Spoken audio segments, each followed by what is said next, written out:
స్వామి శరణం, స్వామి శరణం అయ్యప్ప. డే 13, 12 చాలా కొంచెం కన్ఫ్యూజన్ అన్నమాట. ఒక 2 రోజులు మనం రూమ్లో పడుకునేటప్పటికి డేట్లు మర్చిపోయాను.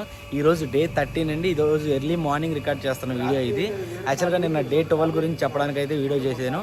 యాక్సిడెంట్ తర్వాత నేను అసలు డ్రైవ్ చేయలేకపోతానేమో అనుకున్నాను, చాలా ఇబ్బంది పడతాను అనుకున్నాను. కానీ ఒక కాలు మీద తొక్కుతూ బాగానే అయితే వచ్చాను.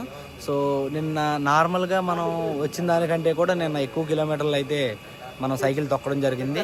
నిన్న 131 కిలోమీటర్లు తొక్కామన్నమాట. యాక్చువల్గా మనం కాజీపేటలో ఆగాలి, 100 కిలోమీటర్లు టార్గెట్ అనుకున్నాం. కాజీపేట దాకా అయితే వచ్చాం. కాజీపేటలో ఆగకుండా ఈలోపు అనుకోకుండా అన్ఎక్స్పెక్టెడ్గా కారులో అటుగా వెళ్తూ రవి గురుస్వామి, ఆయన పేరు కరవది రవి గురుస్వామి, ఆయన కలిసి స్వామి ఇలా మీరు కడప రండి స్వామి, మా గుళ్ళో ఉండాలి, ఇదే గుడి అనమాట, మా గుళ్ళో ఉండదురు కానీ స్వామి ప్లీజ్ కంపల్సరీ రావాలి అది ఇది అని చెప్పంటే, సో మనమైతే కొంచెం అక్కడ స్నానమై చేసి హారతి తీసుకొని అక్కడ నుంచి అయితే స్టార్ట్ అయ్యాం అనమాట. స్టార్ట్ అయ్యి నైట్ కొంచెం లైట్ అది వేసుకొని నైట్ జర్నీ చేసామన్నమాట. నైట్ జర్నీ చేసి అక్కడ నుంచి నేను కడప అయితే రీచ్ అయ్యాను. కడప రీచ్ అయిన తర్వాత ఇదిగోండి ఈ టెంపుల్ దగ్గరికి అయితే వచ్చానమాట.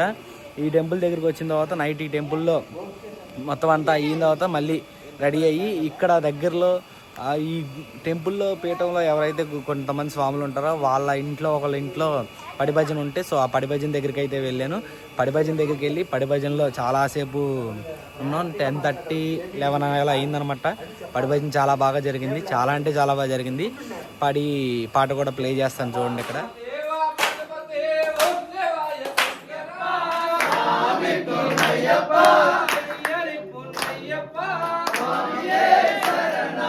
సో అది కంప్లీట్ అయిపోయిన తర్వాత అక్కడి నుంచి వచ్చి గుడి దగ్గర అయితే ఉండడం జరిగింది స్వామి. సో ఇప్పుడైతే నేను సైకిల్ రెడీ చేశాను. అయితే స్వామి ఇంకా అప్పుడే వెళ్ళకు, ఒక టైం ఉంది, యాక్చువల్గా నీ సైకిల్కి ఒక పూజ చేసి తర్వాత నీకు రక్షతాడు ఒకటి కడతాను, నీకు ఆల్రెడీ ఒక యాక్సిడెంట్ అనేది జరిగింది కదా, సో ఆంజనేయ స్వామి రక్షతాడు కడతాను. అది నిన్న నేను వేరే దగ్గర ఎక్కడన్నా కట్టుకుందాం అనుకున్నా, చాలామందిని అడిగాను కడతారేమో అని చెప్పి. సో నాకు అక్కడ అవ్వలేదు. నాకు అనుకోకుండా నా మనసులో ఉన్నది ఈ స్వామి అయితే మన గురుస్వామి అయితే కడతా అని చెప్పి అన్నారు. అండ్ అలాగే ఇక్కడ అభిషేకం అవన్నీ కూడా చేయించిన తర్వాత ఎల్లురు కానీ కంగారు పడద్దని చెప్పి అన్నారు. అది ఈ రోజు అయితే ఇప్పుడు దాకా అయితే ఇలా జరిగింది. స్వామి శరణం, స్వామి శరణం అయ్యప్ప.